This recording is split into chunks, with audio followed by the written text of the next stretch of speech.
Ya. Buenas noches a todos. Vamos a comenzar con la reunión de pre-laboratorio. Sí, a José Agustín.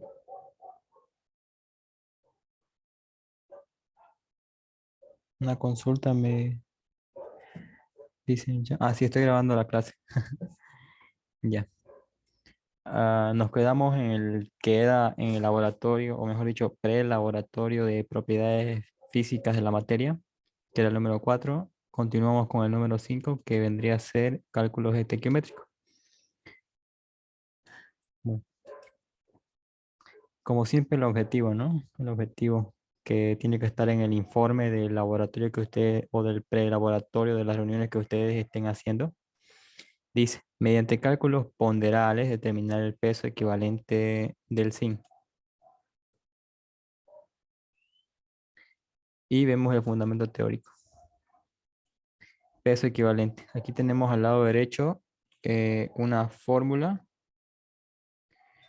del peso equivalente, pero para un elemento, ¿ya? Que vendría a ser el peso atómico dividido entre la valencia del elemento, de acuerdo a la reacción en la cual se encuentre. Y aquí tenemos un poco de teoría. Dice, el peso equivalente o de combustión se deriva de la ley de las proporciones recíprocas o de Richter, mediante el cual se dice que un elemento posee uno o más de combinación. Ya tiene que ver con el número con el elemento con el cual se combine, ¿ya? Más adelante vamos a ver la reacción química. O sea, el peso equivalente surge a partir de una combinación, o mejor dicho, a partir de una reacción, ¿ya? El, eh, Así se origina básicamente ya el concepto de peso equivalente a partir de una reacción química. Equivalente es la masa de una determinada sustancia que se combina, reacciona o desplaza con una cantidad fija de otra sustancia que sirve como referencia. En este caso, esa referencia suele ser una parte en masa de hidrógeno, 8 partes en masa de oxígeno, 35 partes en masa de cloro. Ya, a ver, pasemos. Aquí tenemos un poco del desarrollo de la práctica y esta es la reacción química que se va a ver en el video ya y que deberíamos estar viendo nosotros en el laboratorio de forma presencial. El zinc se mezcla con el ácido clorhídrico y el zinc desplaza a un átomo de cloro, ¿no? Lo desplaza, perdón, al hidrógeno lo desplaza y se forma cloruro de zinc, ¿ya? Hidrógeno gaseoso. Ustedes saben que esto es un gas, ¿no? Y es combustible por si acaso, o sea, se quema. Veamos un poco a ver qué dice aquí. Pese una porción de zinc entre 0,3 a 0,5 gramos aproximadamente. Coloque la masa pesada de zinc en un matraz quitasato. Colocar 4 mililitros de ácido clorhídrico concentrado en un embudo de decantación. Realizar la conexión del matraz con la entrada de la probeta. Dejar caer el ácido clorhídrico sobre el zinc del matraz. Observe detenidamente la reacción hasta que el zinc reaccione por completo con el ácido clorhídrico. Con una regla mida la altura del agua, esto es importante, del agua entre el nivel del agua en la cuba electrolítica y la probeta. Ya vamos a ver. Y aquí está el enlace del video que algunos auxiliares fueron y hicieron esta experiencia. Ya, a ver, ahorita se los pongo. Pero ustedes no van a escuchar el video, ¿no? A ver, lo tengo. Compartir sonido. Ya. ¿Se escucha, no? Para esta experiencia, el primer paso que debemos realizar es el pesado del zinc. En primer lugar, debemos tarar la balanza con el reloj. Una vez nuestra balanza esté en cero, procedemos al pesado del zinc.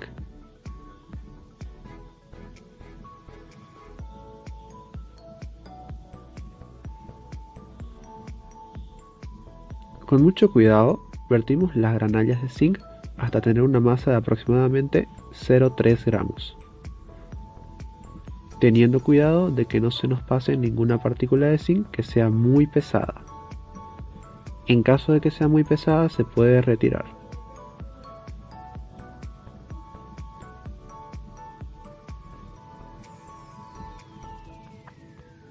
Cerramos la balanza, dejamos que se estabilice para poder tomar la masa. El siguiente paso es el llenado de la probeta con agua. Debemos llenarla hasta el punto máximo para que no haya complicaciones con el aire que pueda ingresar en ella. Utilizamos una hoja de papel para poder generar una tensión en el agua y poder ingresar la probeta en la cuba o bandeja de vidrio que contenga agua. ¿Para qué? Para que esta probeta no tenga ninguna fuga de aire dentro. Como podemos ver, dentro de la probeta no ingresó ninguna burbuja de aire, que nos facilitará en la exactitud de la experiencia. Ahora debemos ingresar la manguera dentro de la probeta. Esta manguera puede tener aire. Debemos tener cuidado de que no ingrese aire a nuestra probeta. Como vemos, podemos notar que la manguera ha sido ingresada con éxito. Procedemos a que todo el zinc ingrese dentro del matraz Kitasato.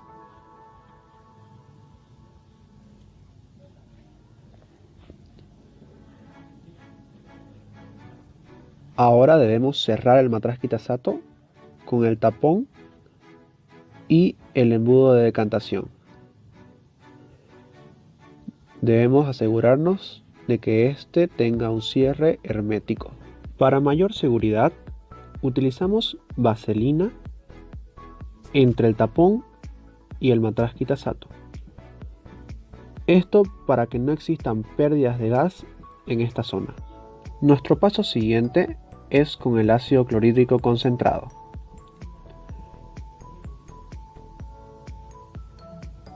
Debemos vertir una parte de este ácido en un vaso de precipitados.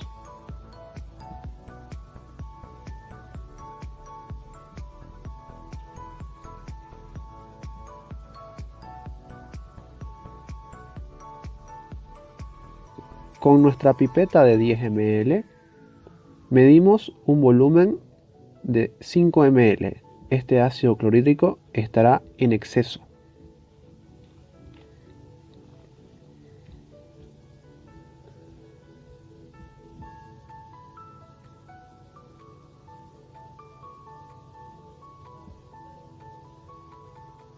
Vertimos el ácido clorhídrico en nuestro embudo de decantación, teniendo cuidado de que éste esté con la perilla cerrada.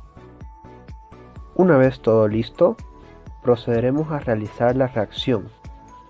El ácido clorhídrico reaccionará con el zinc del matraz Kitasato. Este ácido debe bajar por el embudo de decantación,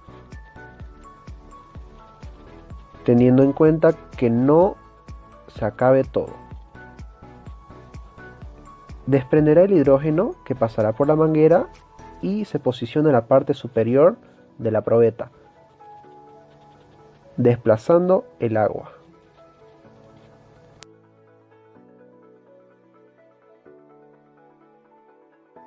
Procedemos a abrir la perilla del embudo de decantación para que comience la reacción. Vemos cómo inmediatamente empieza a desprender hidrógeno que reacciona del ácido clorhídrico y el zinc.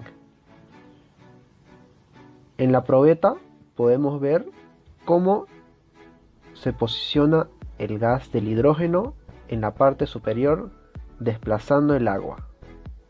Nos aseguramos de que todo el zinc en el matraz Kitasato reaccione por completo.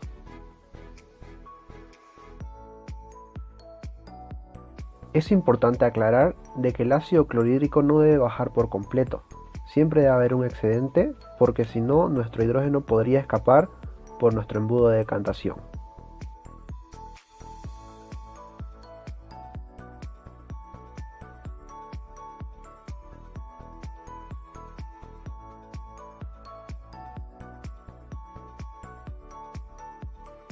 Procedemos a la lectura de la altura de la columna de agua en nuestra probeta.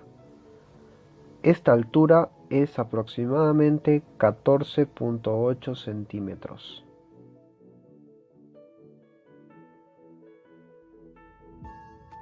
También debemos tomar el dato de nuestro volumen de hidrógeno obtenido. El volumen de hidrógeno obtenido en esta experiencia es de aproximadamente 150 ml.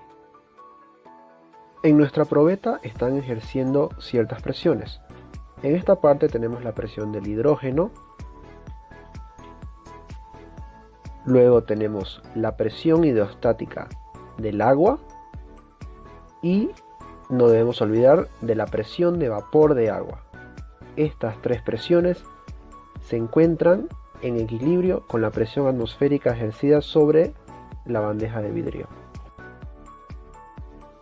Es importante que tomemos la temperatura del agua. La temperatura del agua en esta experiencia es de 24 grados.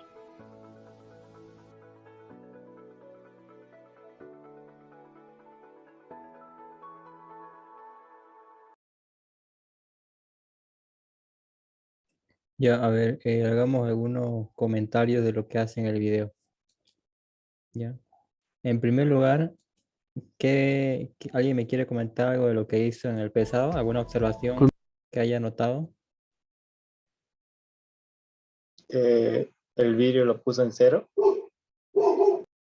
Ya, eso es correcto, ¿no?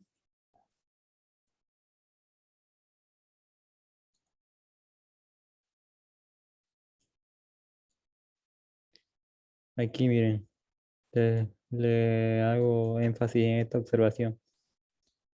Está pesando y se le cae un pedazo grande de zinc. La balanza marca algo de 3, algo por ahí. O sea, se pasó, digamos, de lo que tenía que pesar, ¿no? Decía entre 0,3 y 0,5 gramos.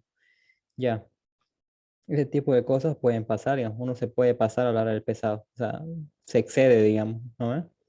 Cualquiera se podría equivocar. Eso es normal. Lo que yo quiero que vean aquí es lo que hace para arreglar su error. Es que abre la ventanilla de la balanza analítica y mete su mano y lo saca, ¿ya? De acuerdo a las buenas prácticas de laboratorio, eso no es correcto, ¿ya? Nunca en la vida tienen que hacer. Si, es que, si se equivocan en el pesado, van a tener que volver a comenzar, ¿ya? Eso sería lo correcto, ¿ya? Eso sería lo correcto. Ya ustedes deciden a ver cómo quieren hacerlo, pero lo que está haciendo no es correcto. Estoy diciendo mucho eso. Pero es así ya, no se tiene que retirar, digamos, con la mano o con la espátula siquiera, no se tiene que retirar lo que se excedió, tiene que volver a hacerlo. Ya, no es correcto. ¿Qué otra observación más?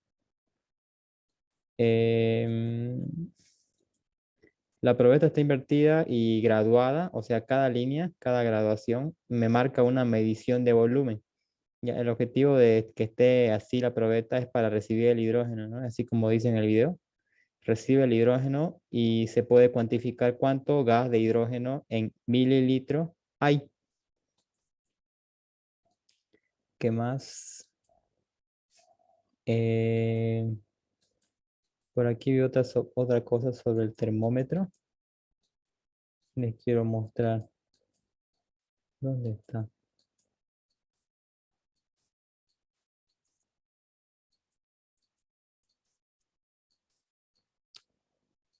¿Dónde está? Acá.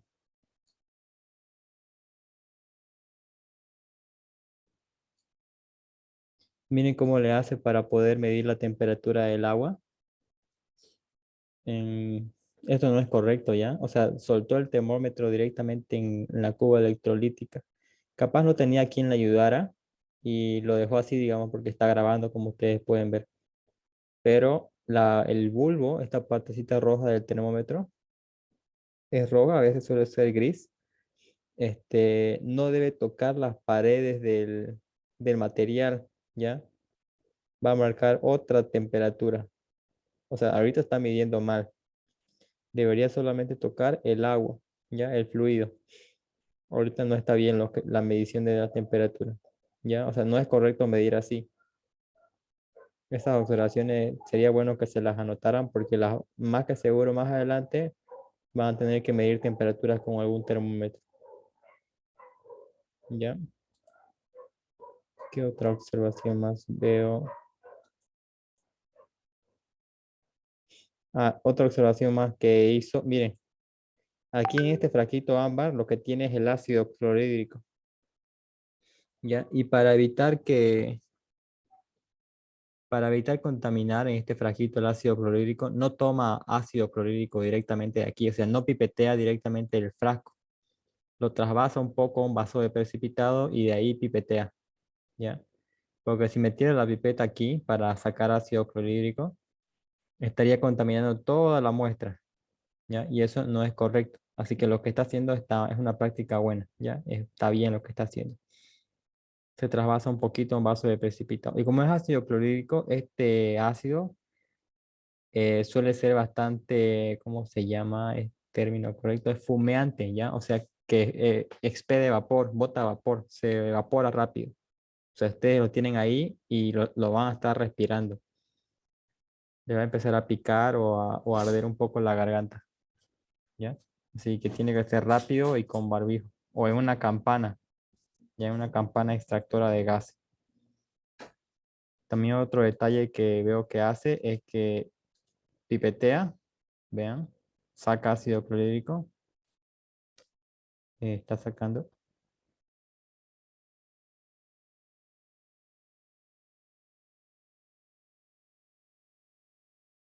y lo tapa, ¿ya? Lo tapa. Entonces eso es lo que deberíamos hacer todo y está bien lo que está haciendo. Bueno, hasta ahí eso. ¿Alguna pregunta del Yo video? tengo una pregunta. Sí. En la parte final salían los cálculos de la presión. ¿Dónde queda eso en el video? Esto es presión atmosférica. Sí, sí, sí. Este es un dato, digamos, o sea, eh, esta experiencia se realizó en Santa Cruz, ¿ya? Y en Santa Cruz nos encontramos a una determinada altura sobre el nivel del mar, ¿ya? Y la presión está determinada ya, digamos, en base a esa altura, ¿ya? Sobre el nivel del mar, la presión atmosférica es 760 milímetros de mercurio, una atmósfera, ¿no es? Pero nosotros nos encontramos a una presión de 750 milímetros de mercurio. O sea, no es una atmósfera la presión atmosférica aquí en Santa Cruz, ¿ya? Es aproximadamente una atmósfera. Entonces esto está determinado ya, de base a la altura a la cual nos encontramos. Ya, gracias. Han escuchado seguramente que en La Paz la altura es mayor, ¿no ve? 3600. Es más que en Santa Cruz. Por lo tanto, la presión atmosférica es menos ahí, ¿ya? Entonces, mientras más sea la altura, o sea, mientras menos sea, a ver, espere, ¿cómo le hago?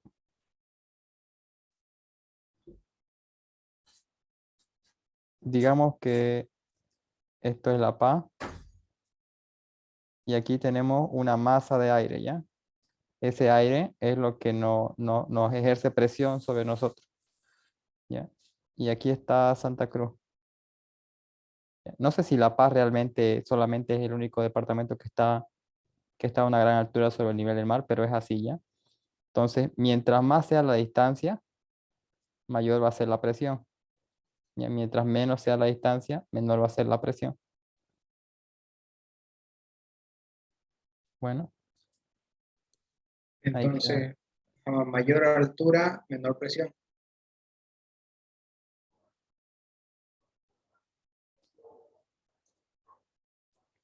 A mayor altura, mayor presión, pues. La presión es menos en La Paz, les estoy diciendo, ¿no? ¿A qué temperatura creen que hierve el agua en La Paz? A ver. No es a 100 grados Celsius, por si acaso. ¿Qué era 98? 98, por ahí, ¿no? 96, 98, por ahí.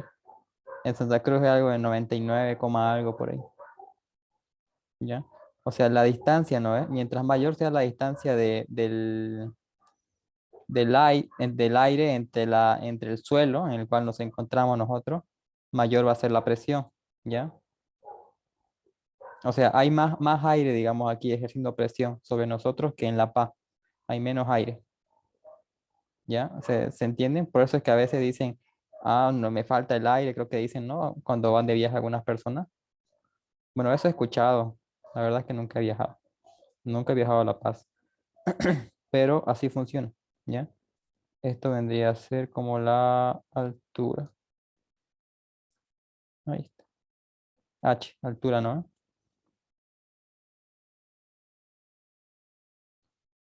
Bueno,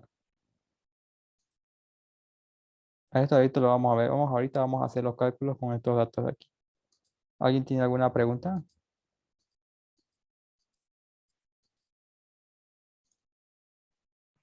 No, ninguna. Ya. Presentar. Aquí tenemos una tabla con los datos que nos botó el video, ¿no? La masa, el volumen, la altura de la probeta, la altura del agua, ¿no? La temperatura del agua. Y nos pide rellenar esta tabla ya. Tenemos que rellenar la presión atmosférica, la presión del vapor del agua, la presión hidrostática, la presión del hidrógeno. Primero vamos a hacer la presión del vapor de agua, que eso se hace a partir de tabla, ¿ya? Por medio de tabla. Ustedes saben que el agua se evapora, ¿no? Si nosotros tuviésemos un vaso de agua ahorita en una mesa y lo dejamos ahí una semana, volvemos una semana después, esa agua ya va a ser menos de lo que dejamos, ¿no? O sea, dejamos una cantidad específica, volvemos una semana después, va a ser menos, o capaz se evaporó todo, ¿ya? Y ni siquiera lo calentamos el agua. Entonces el agua así solito se suele evaporar, ¿ya? Se suele evaporar en cierta medida y a cierta velocidad también. Y eso va de acuerdo a la temperatura a la cual nos encontremos. Como decía que estaba a 24 grados Celsius de temperatura, situamos 24 aquí en esta columna, acá, aquí miren. 24 es una presión de 22.39517 milímetros de mercurio, ¿no? Y lo convertimos eso a atmósfera, ¿ya? Lo convertimos a atmósfera aquí abajo. Lo estoy convirtiendo a atmósfera. Ya tengo la presión de vapor del agua. Luego hago el cálculo para la presión hidrostática del agua. Es igual, es simplemente una conversión, ¿ya? La columna de agua de la probeta, ¿no ves? Teníamos una probeta, a ver. eh, Teníamos una probeta así. ¿Dónde lo tengo?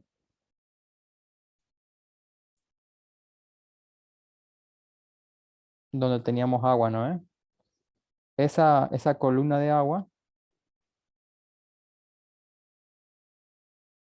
esa columna de agua era de 14, aquí está, ¿ya? Eso era esto. ¿Ya? Y una atmósfera son 1034 centímetros de agua, de columna de agua, ¿no? Yo tengo 14.8 y tengo la presión en base a la altura de la columna de agua, ¿ya? 0,014.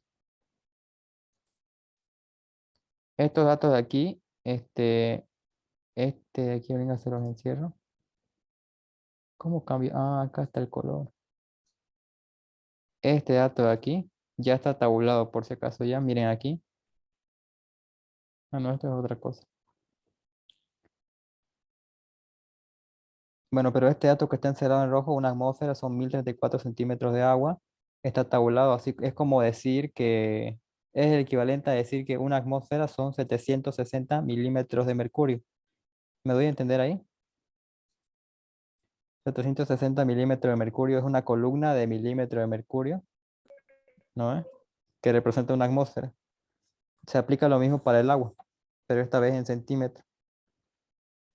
Ahora hacemos el cálculo para la presión atmosférica, ¿ya? Lo que me preguntaba el compañero.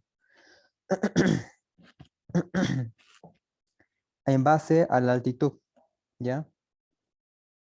Eh, Santa Cruz se encuentra aproximadamente a 416 metros sobre el nivel del mar, ¿ya? Y aquí tenemos una altitud. No aparece 416, ¿no es? 416 para directamente sacarlo, pero sí aparece 200 y 500. Lo que hacemos es una interpolación, ¿ya? ¿Saben interpolar con la calculadora? No. No. No. Mm, bueno, pues tienen que aprenderlo. Lo vamos a ver la próxima clase de ayudantía ya para solubilidad porque se aplica bastante interpolación con la calculadora. Ya, pero es una interpolación ya. Para 200 es 0.989, para 500 es 0.959, para 416 es X mi incógnita, ¿no? Interpolo con la calculadora y ya me da 0.9674 bar de presión. Y aquí está una conversión y lo convierto los bar a atmósfera. Y tengo que la presión atmosférica en Santa Cruz es de 0.9547 atmósferas. ¿Ya? Eso. ¿Qué más? Cálculo de la presión del hidrógeno. ¿Ya? Hay un equilibrio de presiones aquí, ¿ya? La presión del hidrógeno, de vapor, la presión de la atmosférica vendría a ser, a ver, veamos lo que es el video, ¿ya? Quiero que entiendan esto.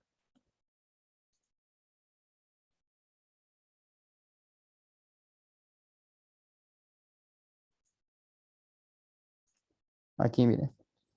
Ahorita la persona que está aquí haciendo esta experiencia se encuentra al aire libre, ¿no? Aquí, imagínense que aquí está lo que es la presión atmosférica.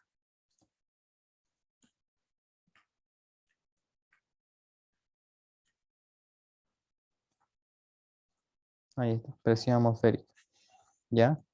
Ejerce una fuerza aquí sobre esta agua, ¿ya? Sobre el agua que está en la cuba electrolítica. Ejerce una fuerza sobre área. Y dentro de la probeta se ejerció suficiente fuerza sobre área, o sea, presión, para que se desplazara el agua, ¿no ves? Que estaba llenito la probeta y se desplazó. Eso lo que hizo que se desplazara fue el hidrógeno, el vapor de agua, ¿ya? Y acá hay una presión de la columna de agua también. Por eso es que lo están midiendo.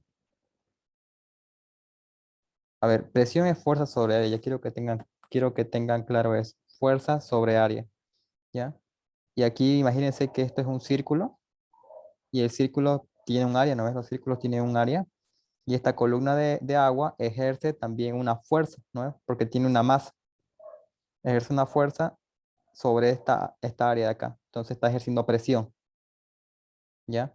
Dentro dentro de la probeta, arriba, más arriba de la columna de agua, hay gases. La presión de vapor del agua y el hidrógeno, el gas del hidrógeno, que están ejerciendo una fuerza también, porque los gases tienen una masa, ¿no ves? Si tienen una masa, tienen un peso, ¿ya? El peso es igual a fuerza, ¿no ves? Por física sabemos eso. Y sobre la superficie de agua, que está aquí, dentro de la probeta, que es un círculo también, tendría fuerza sobre área y ya tengo presión, ¿no ves? Por eso es que se muestra este equilibrio de aquí. No sé si el resto.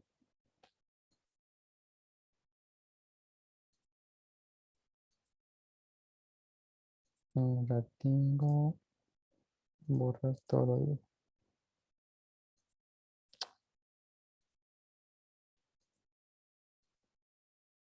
Por eso es que se muestra esta sumatoria aquí. Presión atmosférica. Todo esto es lo que está dentro de la probeta. El vapor de agua ejerce presión. La presión hidrostática, que es la columna de agua, ejerce presión. Y el hidrógeno, que es el gas que está arriba, también ejerce presión. El vapor de agua también está arriba de la columna de agua. Y de aquí yo conozco la presión atmosférica, conozco la presión de vapor, conozco la presión hidrostática y despejo mi incógnita, que es la presión del hidrógeno. Bueno, y aquí está, 0.9112 atmósfera es la presión del hidrógeno. Y relleno acá, ¿no? Sería rellenar acá. Ahora voy a calcular la masa del hidrógeno con esta fórmula acá, PbNRT. Y N, o sea, mol, es igual a masa sobre peso molecular. ¿Ya? Reemplazo este valor de N aquí. Miren, aquí tengo presión por volumen igual a, en vez de N, coloco masa sobre peso molecular. Aquí está, ¿no? Por R por T. Despejo la masa del hidrógeno, sería en este caso. Y ahora acomodo mis unidades, ¿no? La temperatura tiene que estar en Kelvin, la presión tiene que estar en atmósfera, el volumen tiene que estar en litros. Reemplazo datos presión es 0.9112. Esto aquí quizás no me gusta. 0.90, aquí abajo, ¿no? Miércoles. A ver, aquí. La presión 0.9112, el volumen 0.15 litros, el peso molecular del hidrógeno es 2.016, ¿no? Ese es su peso molecular, siendo más preciso, con más decimales. La constante es 0.082 atmósferas por litro sobre mol por Kelvin y la temperatura es 297 Kelvin. Al final tengo que la masa del hidrógeno es 0.01131 gramos. ¿Ya? En base a eso calculo el peso equivalente. Calculo el peso equivalente con esta fórmula de acá. Masa del zinc sobre el peso equivalente del zinc sobre masa del hidrógeno sobre peso equivalente del hidrógeno. Esta fórmula de acá me está diciendo que, ¿dónde está la reacción química? Un ratito, aquí está. Me dice que un equivalente de zinc es igual a un equivalente de hidrógeno. ¿Ya? Eso es lo que me está diciendo. ¿Ya? Cuando hablamos de equivalente, a ver, cuando hablamos con mol, ¿cuánto se está relacionando? A ver aquí. ¿Quién me dice? ¿Cuántos moles de zinc se combinan con cuántos moles de ácido clorhídrico? ¿Quién me dice? A ver, según esta ecuación química. ¿Con un mol? Un mol de, Sí. ya, ¿qué más? ¿Con cuántos moles de ácido clorhídrico se combina? Con 2 moles. Exacto, aquí en la ecuación química dice que un mol de zinc se combinan con 2 moles de ácido clorhídrico. Pero cuando hablamos de equivalente, decimos que un equivalente de zinc se combina con un equivalente de hidrógeno. ¿Ya?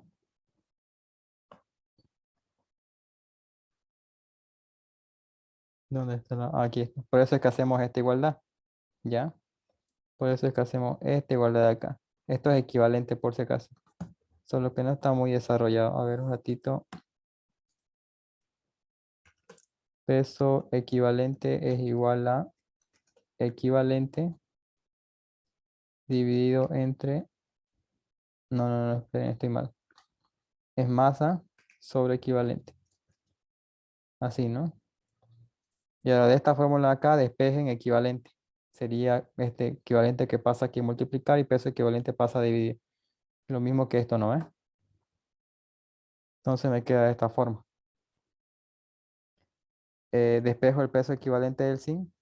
Tengo la masa del zinc que pesé. Lo tengo, si es dato. Miren, por acá está, ¿no? El peso equivalente del hidrógeno es 1 y la masa del hidrógeno la acabo de calcular arriba, ¿no? Yo tengo que el peso equivalente del zinc es 27.59 de forma experimental, lo acabo de calcular.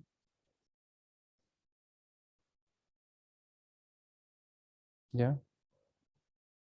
A ver, ¿qué pasa aquí? Ya. Ahora apliquemos teoría de errores. Seguramente eso lo han visto en física. En el primer laboratorio creo que se ve esto, ¿no? Cálculo del valor verdadero del peso equivalente. El peso equivalente del zinc, la fórmula que habíamos visto al principio. Peso atómico sobre valencia. Su peso atómico del zinc 65,38. Dividido entre 2, 32.69 gramos equivalente.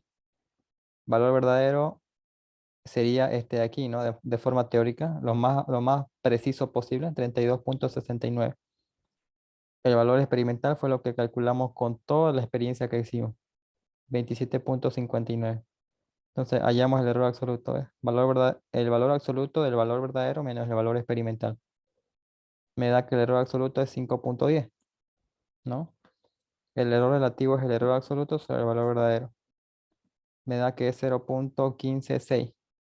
Y el error porcentual, que es igual al error relativo por 100, me da que el error es de 15.6%. ¿Ya? O sea, la experiencia tuvo un error porcentual de 15,6%. ¿No? Ya ustedes hacen sus conclusiones y observaciones de lo que hemos visto en el video, de lo que son los equivalentes. Por ejemplo, una observación sería eso que les dije. Aquí está la reacción. Que cuando hablamos de moles, uno es un mol de zinc con un mol de ácido clorhídrico, con 2 mol de ácido clorhídrico, por ejemplo. Pero cuando hablamos de equivalente, es un equivalente de zinc, perdón, con 2 equivalentes de ácido clorhídrico. perdón, un equivalente de zinc con un equivalente de ácido clorhídrico. 1 a 1, básicamente, ¿ya? Siempre sería 1 a 1. Eso podría ser una observación, ¿no? Y no les puse el cuestionario, pero aquí vendría un cuestionario. Ya, yo se lo voy a mandar al Classroom. ¿Y tienen alguna pregunta? Ya se va a acabar la Disculpe, reunión.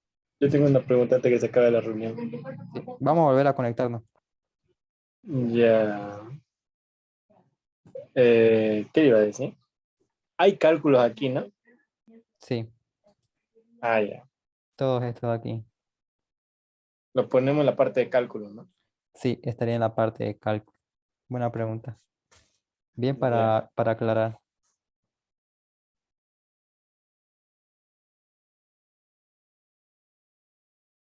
Bueno, voy a finalizar la reunión y Disculpe, sí, no se olvide de compartir esa presentación. ya, lo voy a colocar a claro. No muy Quiero, tarde. ya, por favor, coloquen un presente al chat de Zoom. A ver.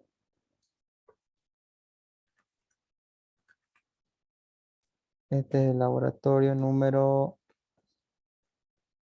¿qué número de laboratorio es? ¿5? Sí,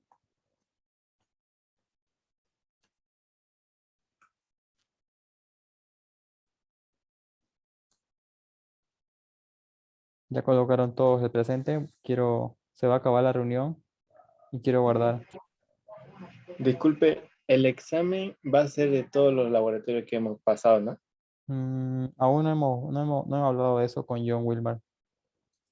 Por ahora coloco en el presente rapidito porque se va a acabar y no voy a poder guardar. Estoy guardando ya el chat. Ok. Ya está el presente de todo. Ya guardé ya. Sí, ya está presente. Ya. No, el mismo enlace ya. Mismo enlace.